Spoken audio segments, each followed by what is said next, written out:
Shalom Bapak Ibu Saudara Jemaat GBI Christ Bread Ministry. Bertemu lagi dengan saya, Pastor Dika Permana, dalam Renungan Senja, di mana di sore hari ini kita akan sama-sama membahas firman Tuhan yang hari Minggu kemarin Bapak Ibu Saudara sudah dengarkan. Nah, apakah Bapak Ibu Saudara diberkati dengan firman Tuhan yang kemarin saya sampaikan? Percaya bahwa itulah pertobatan yang sejati Bapak Ibu. Di mana kemarin kita membahas bahwa banyak orang yang berpikir bahwa pertobatan hanya sebatas perubahan perilaku saja.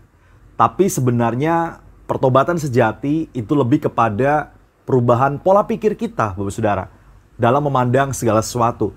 Termasuk memandang Tuhan sebagai sumber kebenaran, memandang sekeliling kita. Itulah perubahan pola pikir. Dan itulah pertobatan, Bapak Saudara.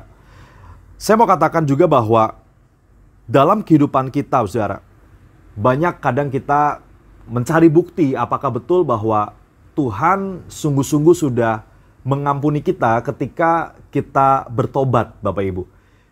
Ternyata sebenarnya dengan Tuhan berinisiatif datang ke dunia untuk menyelamatkan orang yang berdosa, itulah salah satu bukti cinta yang besar yang Tuhan mau nyatakan buat setiap kita.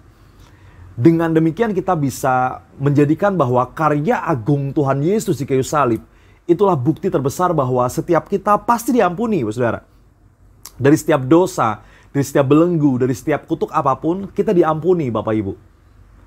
Sekarang tergantung bagaimana pola pikir kita memahami tentang apa yang Tuhan sudah kerjakan buat kita.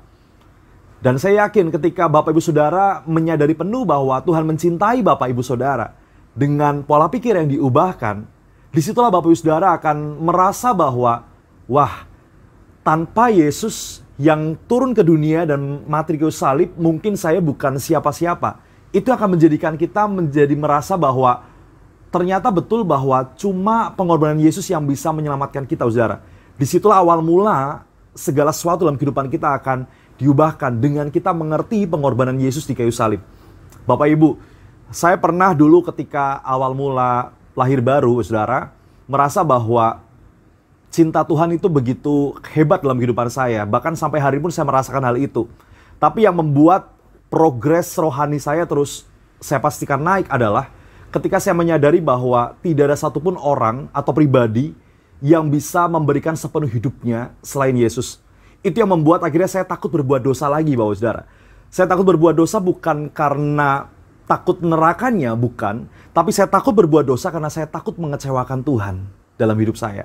Karena Dia sudah memberikan segala sesuatu yang luar biasa, itu yang membuat akhirnya saya mencoba untuk menghormati Tuhan, mencoba untuk mendisiplin diri saya, untuk terus mencintai Tuhan, dan punya respon hati yang benar terhadap Tuhan.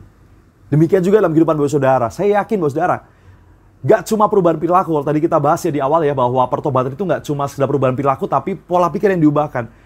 Saya yakin ketika pola pikir Bapak Saudara diubahkan tentang kasih Yesus itu dalam kehidupan kita, perilaku kita pun akan menyesuaikan, Saudara. Perilaku kita pun akan berubah juga seiring dengan pemahaman kita bahwa Yesus mengasihi kita. Oleh karena itu, di sore hari ini, satu pesan saya buat setiap Bapak Ibu yang menyaksikan Renungan Senja ini, tetap sadari betul cinta Tuhan dalam kehidupan kita. Tetap sadari betul bahwa Tuhan mengasihi kita dan kita berharga di hadapannya. Kalau kita sadar bahwa Tuhan mencintai kita, mengasihi kita, dan kita berharga di hadapannya, kita nggak akan macam-macam dengan hidup kita, Saudara. Kita akan terus memfokuskan hidup kita sama Tuhan sebagai tujuan pertobatan kita. Dan hidup kita pun akan diubahkan dalam segala hal. Untuk itu tetap cinta Yesus, tetap percaya sama Tuhan. Kuasa pertobatan akan mengubahkan banyak hal dalam kehidupan kita. Puji nama Tuhan, jika Bapak Ibu Saudara diberkati dengan renungan singkat ini, Bapak Ibu bisa bagikan kepada banyak orang supaya mereka juga boleh menyadari akan betapa hebatnya cinta Tuhan. Dan kita pun tahu bahwa orang lain juga perlu diubahkan oleh karenanya. Puji nama Tuhan, Tuhan Yesus memberkati setiap kita.